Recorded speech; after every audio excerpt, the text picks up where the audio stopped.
so closely.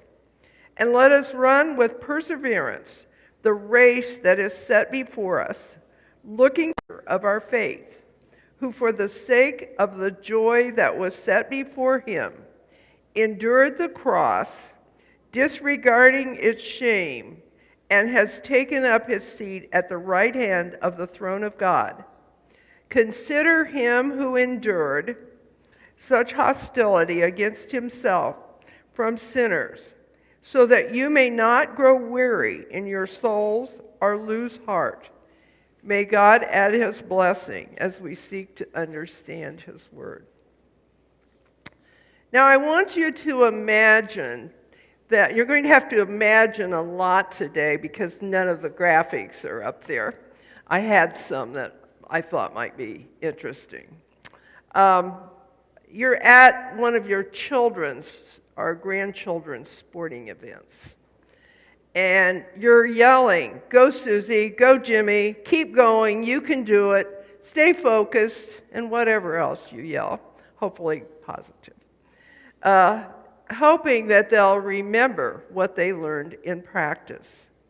But now imagine that you are in the event. You are in an athletic event. Maybe you have to remember back to a younger time, but you are running or doing something, and all of a sudden you notice that there's a crowd, there's people yelling, there's spectators hollering, "Go, go, go, keep focused." And yet you don't really see that many people in the stands. And that is the cloud of witnesses, some of which are here, but many of which have gone on to be with the Lord. And Jesus is in that cloud of witnesses also. We all need mentors in faith, some of whom have gone before, but others that are with us, and they encourage us in our faith. Imagine that they are yelling that you should live the life of faith and encouraging you to keep going when it's difficult. Now, I'm sure each of you, if you can think of some people, have stories you could tell. I'm going to tell a couple of short stories about my parents as mentors. Both of them were committed Christians. My mom was probably the more verbal of the two of my parents. They both were here at one time, but Dad just was here when he visited. Mom lived here for a while, so some of you may remember my mom. When she was in her 20s, this would have been in the 1930s, she preached. There was a youth group, and everyone was in the youth group from 20 on down at that time. They'd go to churches that didn't have a preacher on Wednesday night. And the pastor couldn't get any of the guys to preach, so she and her friend preached. And then later, she had done a lot of things with youth, but later they needed a teacher for an adult class. And she wasn't sure whether she could do that. So she said she would substitute until they found somebody. And 32 years later, she retired because her health was bad. So that's what I would call commitment. Now my dad, I know they asked him to be an elder at the church, and it was a very large church, so it was speaking before more people, and he was timid about praying in public, so he refused. But he made sure some of the people on our block got produce from his garden, and if he could help them in some way. Some of them were widows, and there was one family of German people that moved in, and that caused a lot of suspicion in the neighborhood. But my dad was there to give them the same thing and same assistance of anyone else. And one day I heard them talking, and I was a kid, I wasn't in conversation, but one of the women said that Henry Mull, he lives his Christianity. So I had really good mentors, and I have a cloud of witnesses that is very supportive, and I hope you do too.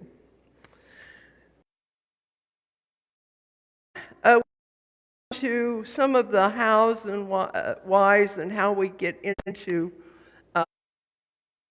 this. And the next thing is how the weight, getting rid of the weight and entanglement. And I want to ask you a question after I get there. Now, these aren't as heavy as they look. They're the old-fashioned weights that probably each one's about 5 pounds. So it's not really like I'm carrying a lot of weight. But if you were going out for a 1-mile walk, would you want to carry these around? Or would you want to carry them around the house very far? I mean, they'd get in the way of doing very much, and they might get a little heavier than they are now. So you probably wouldn't want to carry them around. And so that's what we're when we say, get rid of the things that weigh us down, that keep us from the goal. Sometimes, actually, in the gym, you'll see people doing what they call weight carry. And they're a lot heavier than these are, but they will carry weights so that when they get out and play a sport, or just when they want to do something around the house, they will be more able to carry it. And I've tried a little bit of that, but I don't carry what some of them do. Just to be a little more functional. So he's saying don't get sidetracked. Sometimes what happens is the thing that we choose to do that's a means to an end, like for the athlete or for someone that wants to be able to be a little bit more mobile, and that becomes the goal.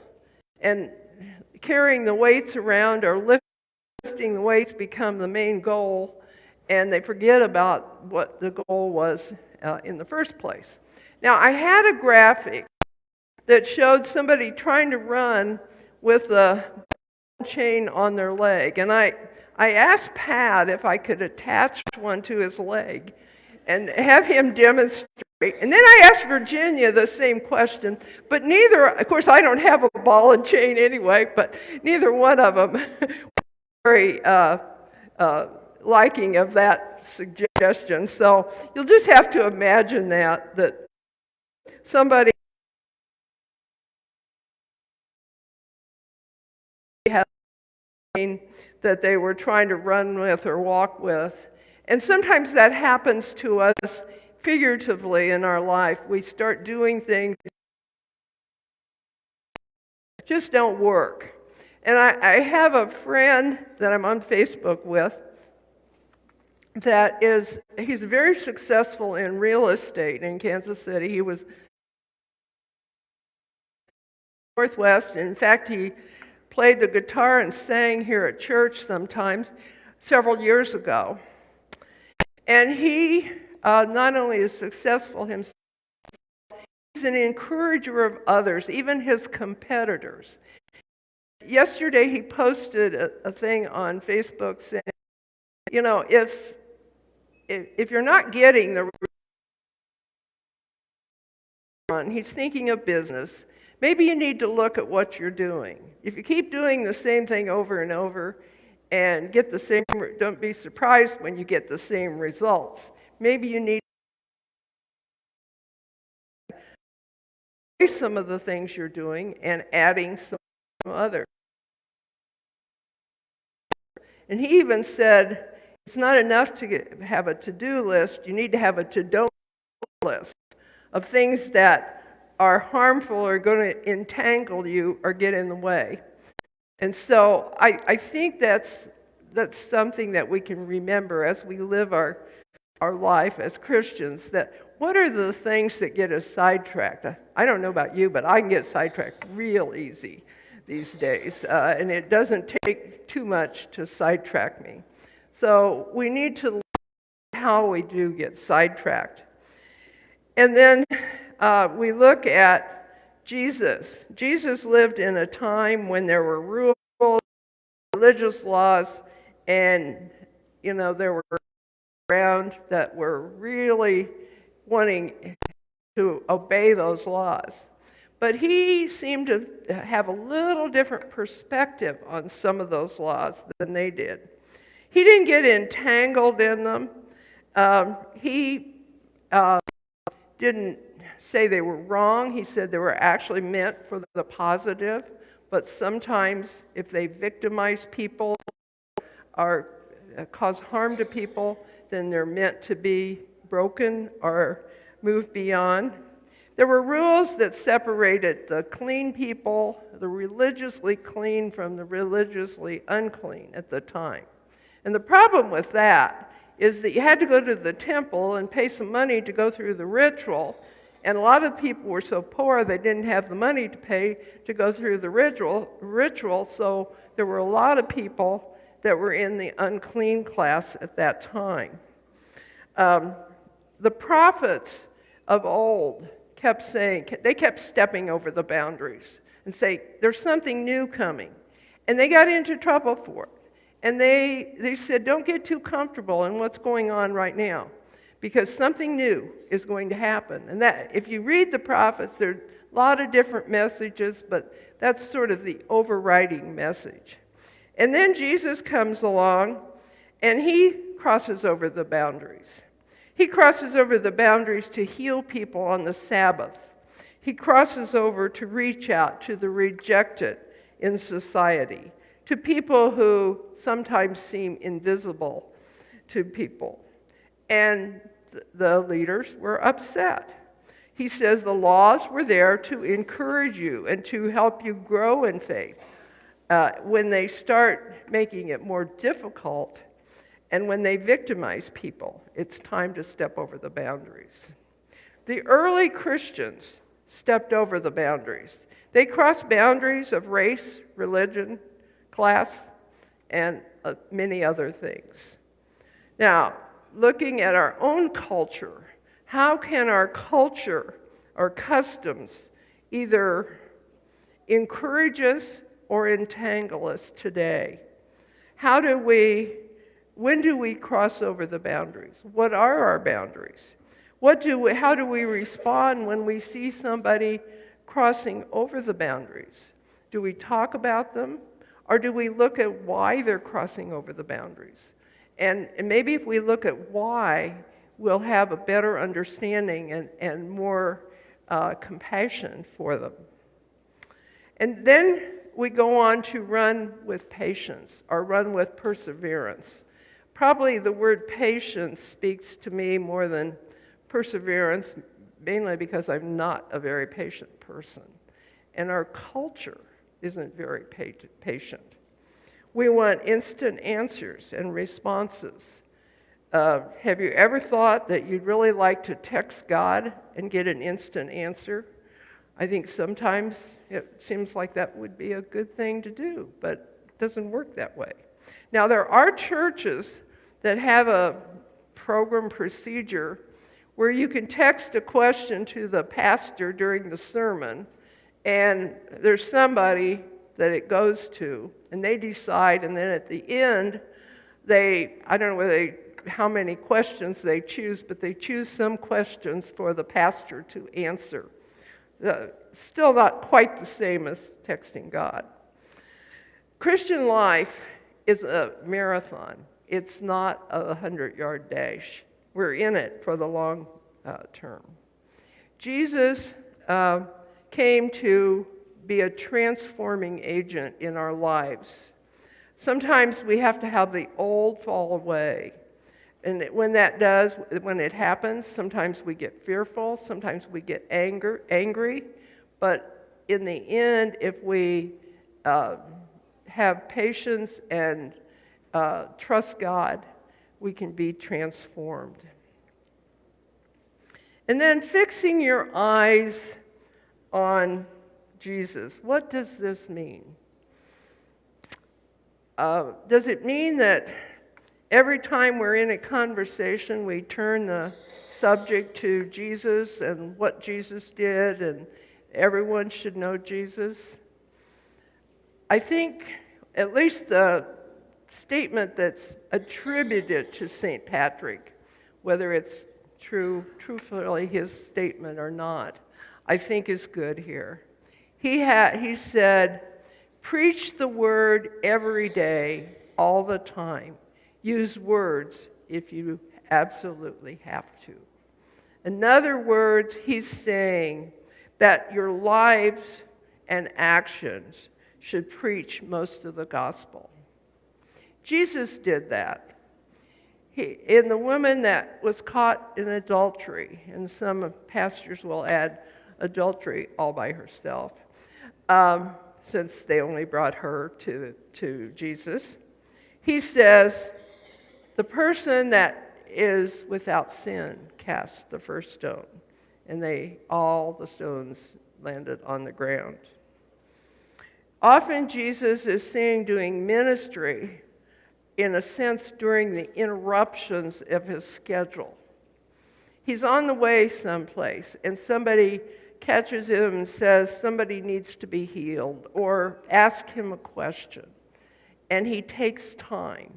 And probably most of ministry, whether it's in the church or in your life, happens in this way. It often doesn't happen in a planned way. Jesus gave attention to the poor and the victimized. And I'd like to share a story with you. This comes from Elena Hegel. Some of you have heard her speak when she was a missionary in Chile, and then later and now when she's a missionary in Mexico. And here's what she says, and this is something you can do when you really don't think you can do anything about the situation. She said, at first, we need to understand that sometimes we have unintentional blindness. She says, I can't buy crafts from all the people selling. I can't feed all the children that say they're hungry, or all the people that tell me they're hungry. But I've decided that when I see a situation in my head, in my mind, I'm going to sing the song, I See You, and ask the Spirit to lead.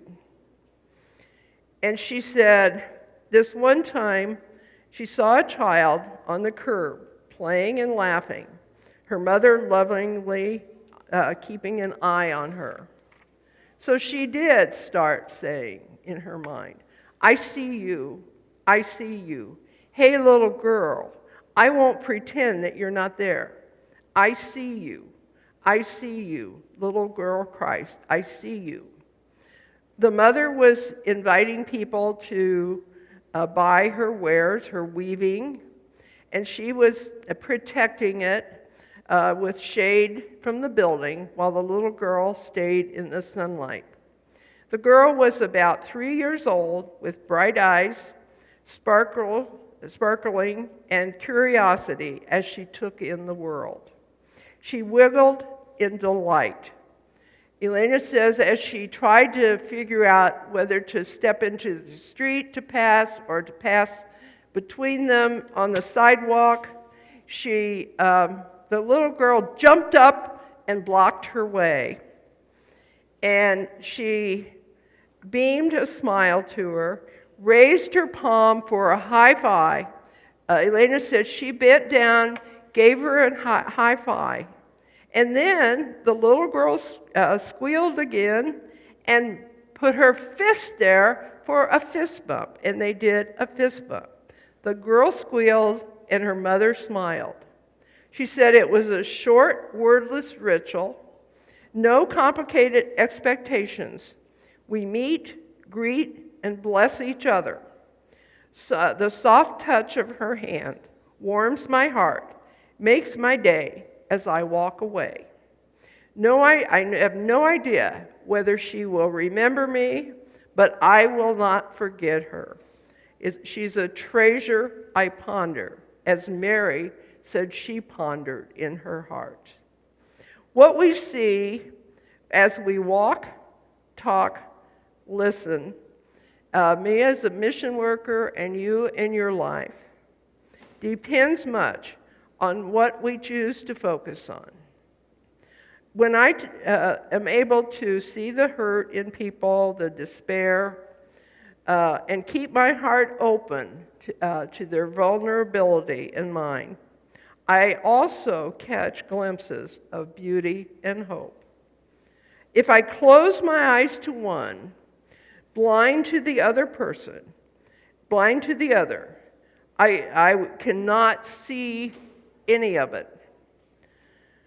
I can do little to change the harsh circumstances in which people live in their reality, but I can make a conscious choice every day to see even those who are invisible to most. Who do you need to see in your everyday life? Now, putting that all together, again, reminding us that we are surrounded by a cloud of witnesses that are there to help us and encourage us. Part of fixing our eyes on Jesus is slowing down and having the patience to wait and to see what God wants in our life. We relay the message with our actions. We see, encourage, when we see and encourage the invisible people or our leaders, even if they do things differently, we are part of that cloud of witnesses. When we see somebody that has taken a job in the church, a leadership position, and they have different ideas and do things a little differently, do we help to work with them constructively, even if they don't do it our way? And do we encourage them? Today, as we think about all the things going on in the world, and sometimes it's very easy to think we might just give up, that we're discouraged. But we remember that there is a cloud of witnesses rooting for us, and that we are to be a cloud of witnesses encouraging others.